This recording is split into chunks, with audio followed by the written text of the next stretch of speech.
All right, we are live. Good morning, everybody. Today we have with Live Real Talk with Nina, Jen Coken. And I have been so looking forward to this talk because Jen Coken works with people to make sure that they take their insecurities and their imposter syndrome and make it their superpower and make sure that they show up with confidence and a lot of other amazing things, I'm sure. So, Jen, please introduce yourself to our audience. Oh my gosh, Nina, thank you so much for having me on. I'm Jen Coken, and yes, my company is really called Embrace the Ridiculousness of Life. And I coach CEOs, C-suite level women of Fortune 500 companies and seven-figure entrepreneurs to make sure the inside matches the outside. So I coach people who are super successful from the outside, don't feel it on the inside, so they can fall back in love with themselves, embrace their genius, and own their success. Awesome. So why imposter syndrome? How did you get there? Give us the shorter version, please. Right. I'm like, do you have half an hour and a glass of wine? No kidding. Well, I've been a coach for 23 years, but I opened my own company 5 years ago. And in that transformation from working from for another company to my own gig, it really took a toll on me of trying to figure out, are people going to listen to me distinct from this very well-known company that I coached for? And around 2019, it was the year I said I was going to, okay, I know who I am. I'm going to go for it. And I'm going to stick my neck out and I'm going to put myself out there and I'm not going to hold back anymore. And I felt like my head was being lopped off left and right. And I spent a lot of the year under the covers, but on the outside, doing great, coaching people, speaking, the whole thing. And nobody would know that I was dealing with this. And with my coach, I realized what was happening is I was dealing with imposter syndrome. And I did a lot of research, both from the perspective of just kind of general research on the internet. Of course, I found Dr. Valerie Young's seminal book, The Secrets of Successful Women and how they deal with imposter syndrome. But none of that did the trick for what I was dealing with, because I felt like my mind I was still questioning and doubting myself. And I thought there's got to be another way. And so what I landed on was specifically recognizing the brain pattern that where I put together my imposter syndrome when I was 6 years old. And once I discovered that with my coach, it was like the whole world changed and I went from black and white to Technicolor. Wow. Now, is this a process that can transform you once you get it within seconds, or is this something that just is a percolation process? It's a yes and let me say this for people that are watching the replay, that you can't listen to what I'm saying as something you're going to add to your bucket of learning, because the work I do with my clients isn't additive learning. It's transformational. It's experiential. So just like balance on a bicycle, there's a moment when you didn't have it and then a moment that you do.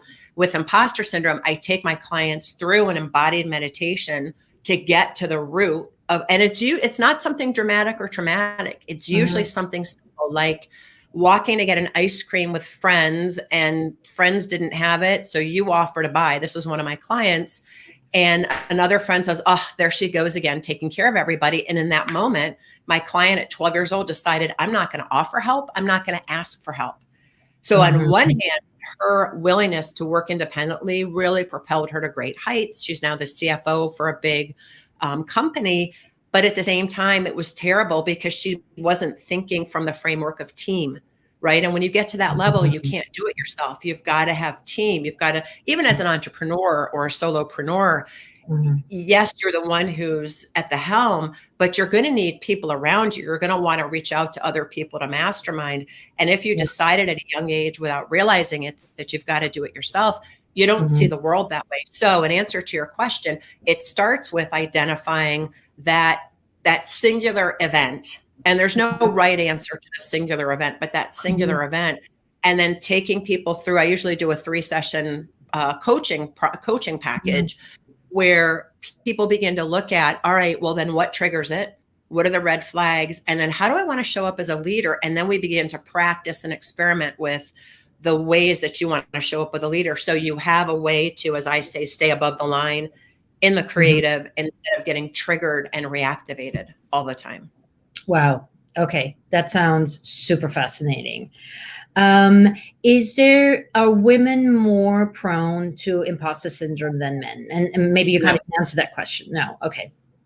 No, but let me say this. In the beginning, when Suzanne Clancy and Pauline Imes identified imposter syndrome, and the word syndrome is a misnomer because it's not a medical diagnosis, right?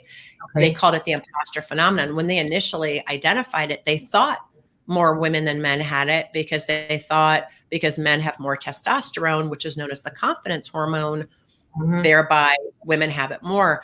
About 70% of the population says they suffer from some kind of questioning and doubting themselves, perfectionism. And what I tell my clients is, if you don't have imposter syndrome, you're not playing a big enough game.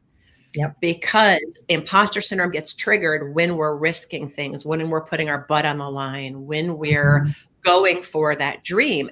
And the moment, the bigger the dream, the bigger the doubt. It just is kind of a front of the hand, back of the hand kind of thing. I also, and I haven't done the statistics on this, honestly, Nina, but I feel like because women are more likely to talk about their situations, their feelings, that it seems like more women have it because we talk about it more. Yeah.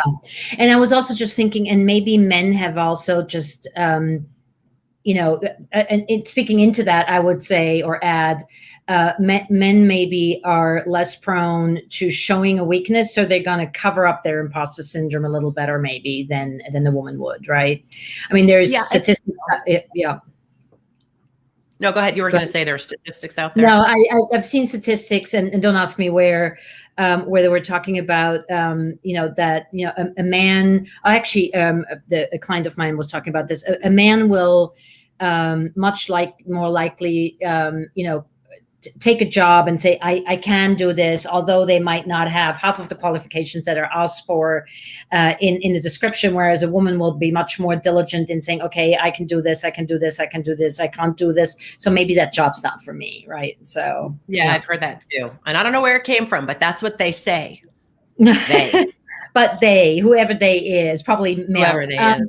Yeah, but I mean, your practice, I mean, again, this is just sort of a curiosity question. Your practice is it mostly women, or is it as much male as female? I mean, who seeks help? That's probably the question I have. Yeah. Yeah. I mean, because of what I went through, my passion is to empower women to be themselves, to have the audacity to be themselves, you know, and the right men are attracted to the work that I do, and the right men come along. Right. But in 2018, for example, 25 women led Fortune 500 companies and 23 men named John. And, you know, by 2020, there's 41 females that lead CEO companies. Females of color is, I think, 3 or 4 tops. But what happens when you get to the top, you look around, you don't see people that look like you. And so your examples are men who are at the top, generally white men who are at the top. And you're trying to figure out, how do I succeed in looking at them as your role model? Except the problem is that leaves you not being yourself.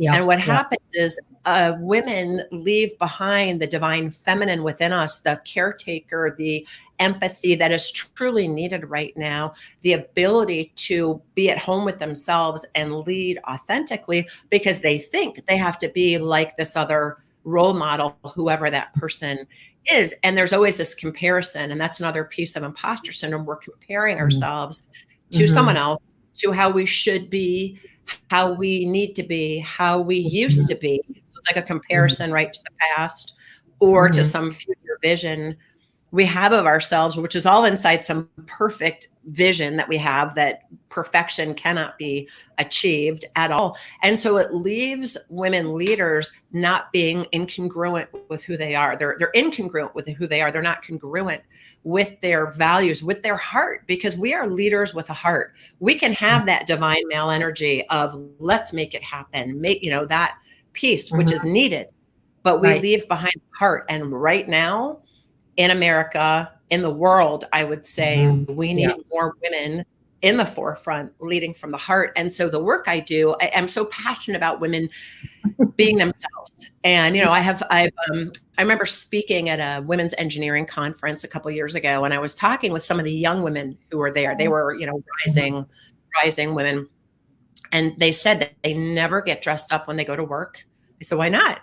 Why don't you embrace your femininity? And if you want to feel beautiful and wear makeup and because we'll get asked if we have a date or a job interview. I'm like, you're kidding me. Is it like the 1950s? Like, they know, because it's mostly a male dominated industry. So I really want to give women the power to take their femininity back and show up as, you know, look, if you don't want to wear makeup, don't do it. If it's not you, don't do it. I'm saying every woman's got to look, this is the most, you know me, I'm usually without makeup. I'm a former college athlete, but this makes me when I want to be on camera. So, but embrace your authenticity. If you're irreverent, be irreverent. If you're playful, be playful. I think we've spent so much time trying to be somebody we think everybody else wants us to be. So my point in saying all that is that, you know, a lot of society is trying to make more room for women, right? America is trying to have more training for women. And I love that. But if you don't feel it on the outside, on the inside, you're not going to be authentic on the outside. So my favorite clients are women, but the right men always seem to be attracted to who I am and what I have to offer.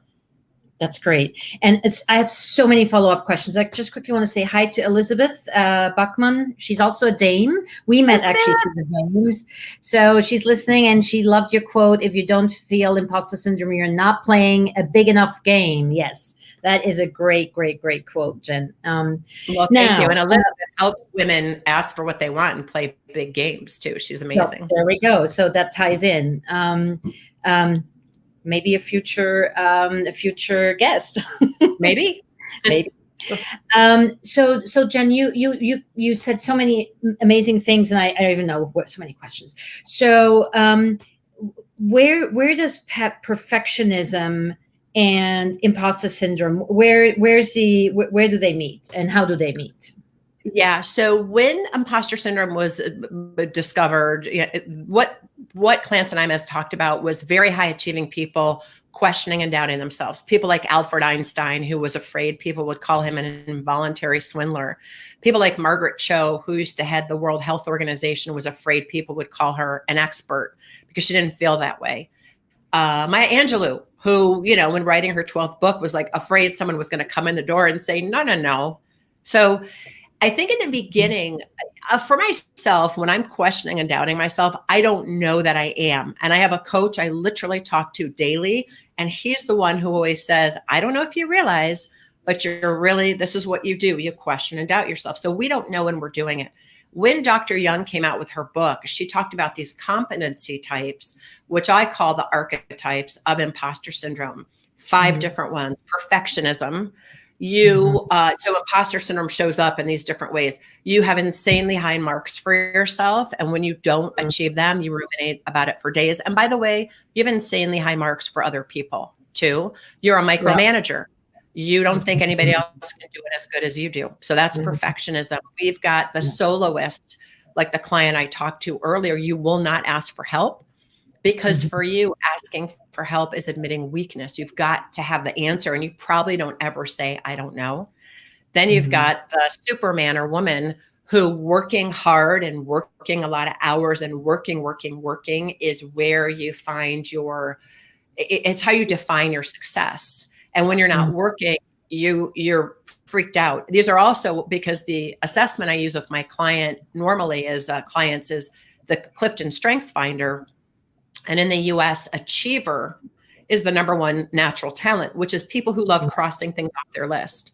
So these supermen have lists on the weekend, lists during vacation. Here's all the things we're going to do.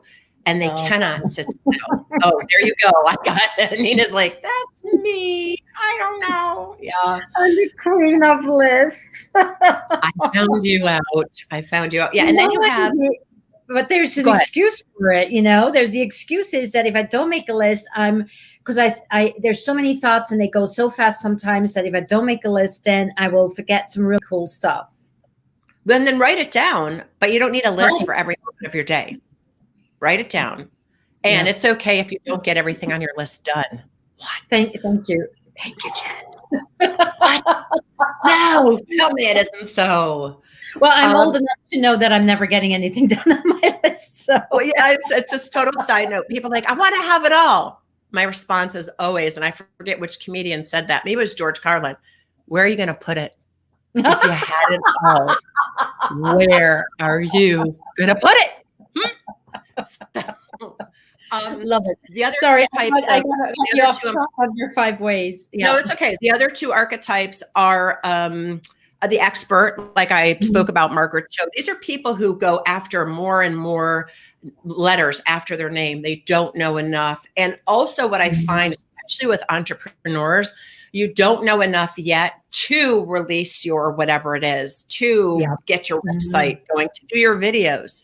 Well, but I don't know enough to be really, you know what? Here's the thing. You're never going to know it all. You can't. You know, if this circle was everything you know about a microscopic piece of it, sorry. But the interesting thing about these types of imposters are they don't like being called experts. I had a client, and this was her key archetype, and people have a little bit of each, but one usually sticks out like a sore thumb, right? So she was, she's an attorney, and she has a particular expertise in the legal world, and she's asked to keynote, she's asked to be on panels, and she's sweating the entire time thinking someone else is going to call her out. Like, they don't know a thing. They are looking at you. So what does it take for her to own that expertise and see that that's actually helped her succeed, which is the piece of turning your imposter syndrome into a superpower instead of backing away from it, going, I don't want that. No. Pull it close, embrace it, bring it towards you because it's helped you succeed. And the final one I'll talk about is natural genius. These are people who things come easy. This is the one that sticks out for me, perfectionist and natural genius. Things came easy to me. I skipped 2nd grade. I graduated high school when I was 16. I went to college at 16, going on 17. The problem with this natural genius, when things come easy, at least this is what I've seen in my own life. Number one, if I don't see a clear path, if you say to me, Jen, I want you to produce this video series, and this is what I think you're so capable, which is what you do. You're brilliant. You're so capable. Here's what you can do. And if I can't see how to go from here to here, I back away, I procrastinate. I don't want to do it. If I don't think I'm going to be great at it, I don't want to do it. Oh, yeah. And it has not risks. But what's interesting is I've just recently seen this come up in my business world. I more saw it come up in my personal life, because just because imposter syndrome impacts your business life, your professional life, does not mean it's not there in your personal life. For example, pre-COVID, I went to a West Coast swing lesson because I love watching people do West Coast swing. I love the music. I love the way the dancers move together. And I bit the dust. I was terrible. I was like someone with 2 left feet, and I never went back because it didn't come easy. At it. Yeah. Right. By the way, I'm a big swing dancer, or used to be a big swing dancer myself. East Coast or West Coast? East Coast. I mean, I know the West Coast too. I mean, as a woman, the nice thing about swing dancing is, to do a little detour here, is that if you have a good guy leading you, or a good lead, man or woman, then you just follow, right? And then it's not that it's so. I think for us women or the person being led in dancing, I find it easy once you learn to surrender, which is a whole other story. That's a whole other LinkedIn Live on surrendering. Yes, I'm sure. So again, so many. I mean, I feel like there's a million things I want to follow up with, but you did. So let's talk about video for a hot second, because what I'm seeing, when I started out, the first iteration of me teaching business owners how to do video content for themselves was like, oh, I have to teach them how to shoot, and I have to teach them how to edit. And then very quickly I realized that was not the issue. The issue was the content. And then I realized that's not the issue. The issue is strategy, blah, blah, blah, blah, blah. And now where I am a couple of years later is the showing up on video, which is one of the reasons why I'm so excited for you to be here today. And it's like, I took a class actually with Carrie Ann Munstead, another dame. She has an anti-perfectionism course, right? And we were talking about that, like comparing yourself to others. And I always tell my clients that if you are being someone else, and you had spoken into that with female CEOs or CEOs of color who might not have that role model, if you are not yourself and you are somewhat pretending to be someone else or modeling someone else who you are not, it's too exhausting to keep it up. And or it takes a toll on you. And I think, especially with video, and I think you and I had talked about this, I think just before we went on live, that people smell inauthenticity, not being genuine, from a mile against the wind, right? So you say it much nicer than I did. I said people can smell bullshit a mile away. Yes, and I love that much better. That's much more direct. But it's true. I mean, look, if I think one of the things I am really good at, I've been using Zoom also for 6 years, but whether I'm in person or, as it used to be, speaking, being a keynote, or on camera, I am fully with people. I've also had, 23 years of training with the company that I used to do coaching with, of how do you fully be with somebody. I've also done all those years of work on myself. And so if you're busy trying to manage, people say fake it till you make it. I call bullshit on that too, because you know what? People can smell a faker. If you are so worried about how you're doing inside and does this sound good, there's no way you're connecting with people in your audience, whether it's on camera the way we are, or whether it's in person. And I'll tell you one really good tool. Once you've dealt with that internal dialogue of the constant chitter chatter, and by the way, that's never going away. That chitter chatter in your brain, she's not good enough. I can't do this right. What's happening? I could have said it better. Oh, I'm better than her. It's not just, I'm not as good as them. I'm better than that. The only time those thoughts in the average person has anywhere from 12 to 60,000 thoughts a day. 80 to 85% are negative. The average person has, I think, 3 or 4 times more positive things that happen to them throughout the day. But what do we go to bed ruminating on? The negative, because your brain's job is to keep the thing it's a brain of alive, which is you. So it's constantly determining the level of threat, but the brain can't distinguish between real or perceived threat, which is why if you watch a scary movie, you get freaked out because you're like, the killer's coming. Your brain thinks the killer's coming for you, but it isn't. Which is why I watch scary movies. I don't watch them at all. I can't. Yeah. I won't sleep. So your brain's on overdrive, and people are like, well, how do I just get my brain to stop? I'm like, well, it will. There's one point in your life where your brain will stop, when you die. That's when you die. Yeah. That's it. Right. And then they bury you and go eat and talk about you, or cremate you and go eat and talk about you, whatever it's going to be. Because at least I'm a Jew, so it always involves food. I think most cultures involve food, right? I think food is yeah. Yeah. And my point in saying all that is you cannot manage your mind. So all that negative thinking, you've got to let it go and be in service of what you're here for. If this is a level of presence, everything below that line is all the reactive, those negative thoughts. The moment you notice you have a negative thought, you're no longer reacting. You're a human being with a reaction. And in the moment you're present, you have presence. You can have presence of mind, body, soul, spirit, presence of mind to think clearly, presence of body to embody the kind of leader you want to be, presence of soul to speak your truth, presence of spirit to move through. You can call it spirit, God, Bob, your dog, the tree. I don't care, but it's being able to hear the instinct, the intuition. And in that moment, you can choose, how do I want to show up right now? What's my commitment? Will my commitment to making a difference and being with people be bigger than the crap in my head? And that is the ongoing practice and mastery of presence, of living a created and creative life. So when you ask me in the beginning, whether it's does it happen like that, or it is a lifetime of practice. My commitment is to show up joyful, loving, and playful and peaceful. So every moment's an opportunity for when I want to kill someone or throat punch them. Okay. Let me just bring love to this situation. Let me just play so I don't throw you off the side of the building or the boat. Not that I would, but I have had those. You would, but you can have the thoughts, but they're not.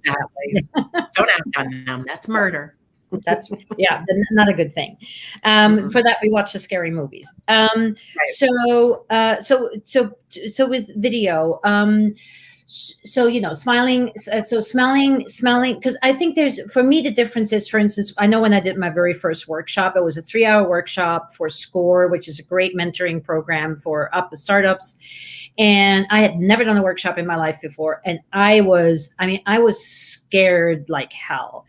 But I knew that I knew my stuff, and I just went in with the mindset of, I do know a lot, but I don't know everything. I'd done my homework. I knew there were other people who were audio engineers. There were a couple of people in the audience where I'm like, ooh, they could potentially know more.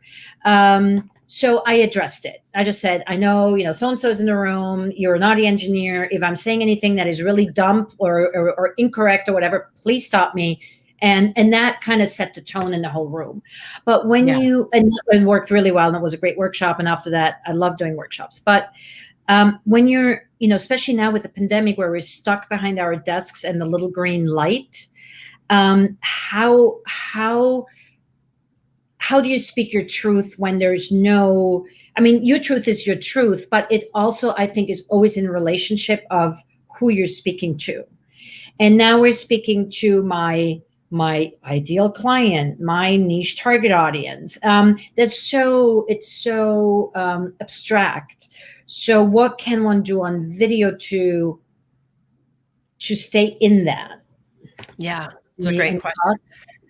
Yeah, I would say a couple of things. One is, whenever I'm getting ready to give a keynote, whether it's on Zoom or whether it's in front of a live audience, if I don't feel like puking before I do it, I don't have enough at stake. If I'm really yeah, I got this, then I know I'm in trouble, because I want to, I come into any situation on Zoom or otherwise out to discover something newly for myself. So I come from a place of discovery, and that discovery is going to happen in the space between you and me. Even when I'm talking on camera, I'm going to allow something new to arise. It's an allowing for something.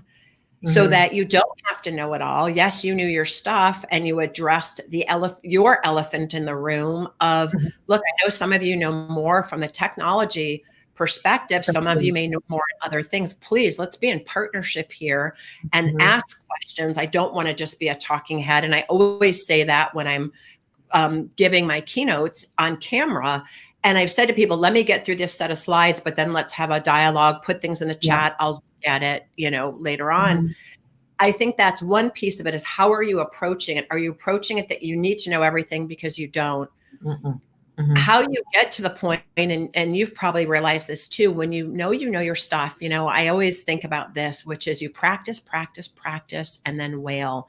And it wasn't Dizzy Gillespie. It was another jazz saxophonist whose name escapes me right now. And that's what he would say. How I practice is in the mirror. And I practice delivering my talk to the person in the mirror until the person in the mirror is moved by the other human being speaking. And when I first started doing that, I felt like a goofball, because all I could be like, oh my God, your left eyebrow is higher up than your right eyebrow. You're starting to get a turkey neck like your grandmother. What would happen if you I'd be doing, and then I would also say things like, this sounds stupid. I don't like it. What are people? I would say everything until it was as if the rest of me disappeared and I only saw my eyeballs. And when those eyeballs were inspired and moved, then I knew I was ready to rock and roll. And I always write out my talks. If, I do imposter syndrome all the time. And this is one that I also, if it's a talk you give all the time, you cannot approach it like a talk you give all the time. No, because it's new every single time. Right. I agree. You have to approach it newly. This is a new group of people, and you're taking people on a journey. And I also say at the beginning, especially like I did with this LinkedIn Live, which is, you can't listen to what I'm saying as additive to what you know, because it will do a total disservice. Let's be out to discover something together. I want to discover something newly. And I've had people in those conversations, why I always say the incidents that connect you to imposter syndrome are not dramatic or traumatic, is because I had somebody in one of the conversation. Said, wait a minute, it sounds like this isn't dramatic or traumatic. It's just something kind of that's happened. I said, that is a great point. You are right. Now I use that because he's right. So, be out to discover something, practice, and then wail and approach every single moment newly so that you are in partnership with your audience, whether you can see them or not. And some people have said literally, I mean, I don't have this, but you can have a picture of somebody over your camera. So it's as if you're talking to that person. Also have a picture in your head of the person you're speaking to, especially when you're recording your own video and there's nobody that you're conversating with. That is exactly where I wanted to bring this. Yeah. And do not, sorry, Jen, but I'm going to contradict you here for just a hot second. Just please. Purely as a video producer, do not hang a picture of someone you're talking to over your camera, because then you're not looking at the camera, then you're looking at the person. So at the picture. So please keep that person in your head. And yes, okay. that is a great, yeah. And I mean, it's good advice for practice. And you know, the one thing with looking in the mirror and practicing and making yourself disappear, I had, and this is sort of besides the point, but I want to mention it because it was a really powerful moment. You know, because a lot of people say, like, I hate hearing myself, I hate seeing myself on camera.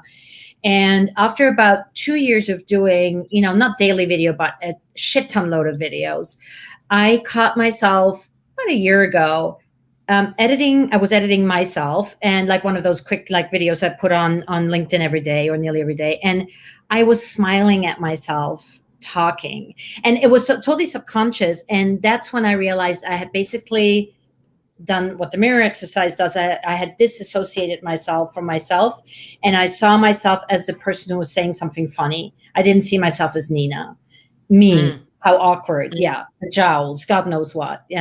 So it was really, that was a really wonderful moment. And it's something that I'd like to say to my clients. It's like, it's practice, practice, practice, right? You cannot talk about wanting to do video and wanting to get over it or over yourself and having to look at yourself when you need to edit. If you don't do it and you don't start it, you're never going to get to the other end of it, you know? So yeah, it's something that reminded me of. You know, I've got to record 14 videos for 14 1-minute videos, and you know I can talk a lot. So the only thing that I can think to do, I'm like, what is that? 100 words? That's about a minute-ish, I think. Am I right? So I've got to write out in very succinct language those 14 vignettes, and then I'm going to take that paper and I'm going to go to the mirror and say it exactly as it is on the page, exactly as it is on the page, exactly as it is on the page, exactly as it is on the page, until I can repeat it without parroting it. And that's what I think you're speaking about is the moment you're parroting something, you're not present. Yep. You're remembering something. And so how you want to get to the point where you can create it newly, even though you've said it 57 times, right? Yep. Yeah, very true. And I think that is also when you start speaking from a place of your expertise. And that's what I always teach with the videos. If you're coming from your expertise, then you don't need to script and you don't need to, you know, learn something by heart, because again, people smell bullshit from a mile against the wind, but they also smell rehearsed. They also smell, anything that is not you being you. And I think it's also, you know, you want people to show up. You want people to experience you on a, you know, ideally on one of these business little videos for social media, the way you're going to show up when you are on the Zoom with them. So it's not the bad date that, you know, looked so great on the profile and now shows up and is, you know, 10 years older and 20 pounds heavier. So that's that's where, you know, if you're meeting them in person from a socially distant aspect, you make sure there's a back door and excuse yourself to go to the bathroom and you don't come back. Not that I've ever done that. I was just gonna say, would you really have the nerve to do that? No, but I have within the first 30 minutes said to somebody, you know what, this is not a match for me. And I really appreciate meeting you, but and that's why I tend not to meet people over dinner because I mean, now you don't. I just do a coffee or a walk, and you know, if I'm not feeling it, say thank you so much, and not make that, and not make them. Well, let's have a chat, and no, I'm not. It's not there for me. So let's move on. All right. Back to imposter syndrome. So making it your superpower. What does that actually? What does that look like? Once you have identified that pinnacle moment, I had a client who, when she was 9, brought home a C on a test after being a straight A student. Well, you're at 9 years old, you're in the 4th grade, I think. And I'm trying to think, like, what was she straight A's at? Cursive, gym, lunch, like math, spelling. But anyway, getting that C, her dad was kind of a gruff guy and said, what do you mean that? He said, what's with the C? She said, it's average, Dad. It's okay. No, it's not. Give me 1,500 words on average. And she sort of snapped to and thought, oh my God, I better get it right. And that getting it right, perfectionism, moved her to great heights. She could see how people relied on her to make sure all the T's were crossed and the I's were dotted. And she's now at the C-suite. It's what they rely on her for. Most people will try to get rid of that perfectionism. Don't. Because you will see those moments where it has propelled you to great heights. The conversation now is, are you going to choose to be a perfectionist in this moment? Or are you going to choose to let that go and be curious? Because that's what the moment's called for. Once we identify that imposter syndrome and root it out, we can be at choice about whether we want to embrace it and have it be our superpower, because it has been, or whether another way of being, another method, another leadership, I don't know how to say it, like another way you want to show up, another way of being would be the kind of leader you want to be. I've just said be a lot, but I'm wearing a bee necklace. So that you're all good. Good. So it's a moment by moment choice. That's how you turn it into your superpower, is once diagnosed. You embrace it. You can embrace it and draw it toward you versus resisting it. Is when remember those Chinese finger I don't know, did you have those in Switzerland? We had these, you'd go to a fair and you had this woven wrapper. It was like round, you put your fingers in it. It was a finger puzzle, and you would try to get your fingers out. Your fingers would stay stuck. And once you pointed your fingers toward each other, you could, almost like you were embracing it, right? And embracing it that way, you could pull your fingers out. So it's the same thing, because what we resist persists. Plus ça change, plus ça la même chose. More things, the more they stay the same. Yeah. Right? Yeah. Yeah. Same thing. Interesting. So on the I want to circle back, because you had talked about role models and having them or not having them.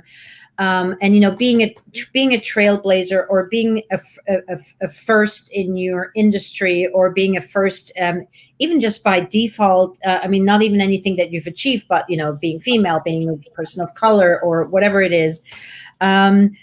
When there are no role models, where does the perfectionism or the imposter syndrome of comparing yourself?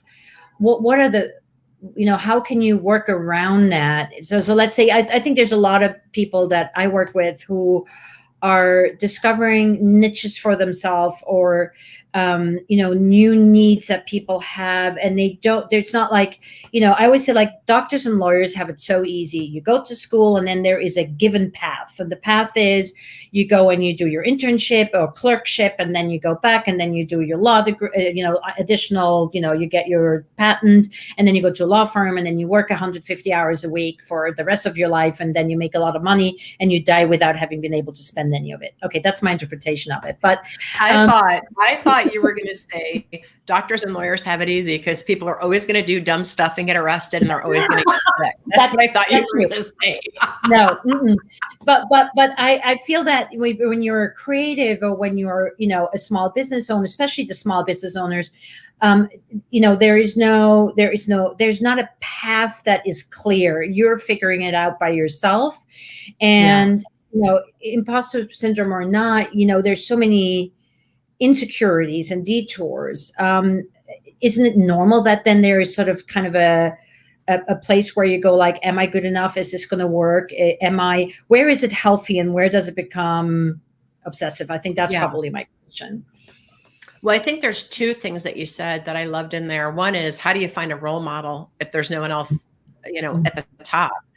And I'll tell you, my two role models in life were not about their position, were about who they were being, how they were showing up. So you could take a role model from your grandmother. My two role models in my, aside from my mother, were Ariana Huffington, who was my very first client years ago with my very first company, and Cora Masters-Berry, who's still one of my mentors today, who's the former First Lady of DC. Now, these two women back in the day couldn't be more polar opposites. And I worked with them back in the 90s when I had my first company. Except here's what had them be so similar. They both were true to themselves. They both spoke their truth. They both were very congruent and confident about who they were and what their vision was and what their dream was. And they stayed true to that. And they spoke their mind and they didn't care what people thought. They were out to fulfill a vision. And both of those women are doing that today. So for me, that was the role model. It wasn't position. It wasn't title. It was, okay, these two women are staying true to themselves. I'm going to have the confidence to stay true to myself. That's one part. But the question you landed on was, when is it healthy? And when it's healthy is when you're using imposter syndrome as your superpower. Yeah. In other words, okay, the perfectionism piece, because we've come back here, even the natural genius, which parts of this project I'm about to embark on come easy to me, that I love, that feel light to me in my body, because I want to embody the kind of leader I want to be. And which ones are heavy? Can I delegate those? Do I have to do that piece? Can I delegate that to somebody else? Do I have anybody that I could ask a friend to help me out with? So I think it's using your body as the pendulum to know when I always say, when it's light, it's right. When it's heavy, it's wrong. If you're not a hell yes to something, you are a no. It's another way to say that. In other words, if someone says to you, will you X? You may be like, yes, that feels light, but I'm scared as heck. Okay, how do I do that? Or, oh my God, that feels like such a burden. I can feel the tension in my shoulders. I can feel like the knife in my back. Don't do that thing. I don't know if that answers your question or not. No, it's interesting. And I think, as with all these things, there's no clear cut path, because everybody has a different experience of who they are and how they show up. And I think some people are more in tune with it than others. Some people have done more work around their personal development than others. So I think it's a very intangible. I think there's maybe some tangible truths obviously in there, but it as an experience for everybody, it's very different. So for sure. Yeah. I had a list of questions to ask you, and I think we just kind of went through it. I have follow-up questions, but I also am looking at the clock. We're already at 42 minutes. I don't know where time went. I don't either. I feel like I could talk to you for another 2 hours at the minimum. Absolutely. Any thoughts that or anything that came up for you throughout the last 40 minutes where you feel like that's something you would want to address in sort of making a nice little bow to Yeah, I think in particular for your audience who are really looking at, who are out to produce videos, again, check in with yourself, because like we said, people can smell bullshit a mile away. If you're not feeling it, neither is anybody else. So you know what? There's days when I get myself prettied up to do a video. This was 2 days. I think I told you I threw my back out yesterday and I was getting prepared to do videos and I was in pain. I couldn't be on camera because all I could think about was the pain I was in. So if you're not feeling it, this fake it till you make it is, I don't believe in that. Because people can smell the fake a mile away. You've got to practice if you're going to show up on video. And the practice is ongoingly asking yourself, what are you committed to? Because clearly, as someone who's an entrepreneur, as somebody who's even a CEO or an executive, there's a difference that you want to make. There's a reason you got called to give your expertise to others. There's people you want to make a difference for. Have that be the bigger commitment than your attention on yourself. And that I think is probably what I would leave people with, because if you give into, first of all, imposter syndrome is never going away because your mind's never going to stop thinking. What are you committed to? You committed to making a difference, or are you committed to wallowing in your imposter syndrome? And get to the root of it. You know, that's the other thing I would say is if you want to get to the root of it, there's a way you can do that. You can go to my website. Is it okay if I say that? JenCoken.com. And there's a lot of resources on there. And I have a free Facebook group called Making Imposter Syndrome Your Superpower. And I'm going to be doing a monthly mastermind starting in May, where I'm getting people together to mastermind together of how to deal with imposter syndrome. And that'll be free as well. And that's within the Facebook group. And actually, and thank you for mentioning that. When you were talking about the 5 ways of how imposter syndrome, as I'm showing you 4 fingers, there is a 5th here, how imposter syndrome shows up. If I'm not mistaken, you have a quiz on your website as well, right? Yeah, if people go to Jen Coken, JenCokenQuiz.com. You'll see my name down below, JenCoken quiz.com. It's a quiz to have you be able to identify the different archetypes, the different aspects of imposter syndrome, so you can see which aspects stick out for you more. And when you get the follow-up email, there's a link to a webinar you can get. There's a link to the Facebook group. And I mentioned the mastermind that I'm going to start doing in May. Which sounds awesome. And yeah, so definitely check out the quiz. I did it, and I think after this talk, I'm going to go back and do it one more time because I'm a sucker for quizzes. I love it. I love them because they're a cool way to discover things you didn't know about yourself, the famous blind spots. So yeah, definitely. So JenCokenQuiz.com. Yep. That's the quiz. Okay, great. And then we'll put your LinkedIn profile and your a link to your website and all of that wonderful stuff into the show notes for sure. Awesome. And Bryn just put it into the comments on LinkedIn. Thank you, Bryn. Cool. So thank you so much for your time, Jen. This has been phenomenal. And I look forward to working with you more. So because I think that doing video and dealing with your demons are actually very tightly connected. And yes. I really, really, really enjoyed this talk. And thank you so much for coming on.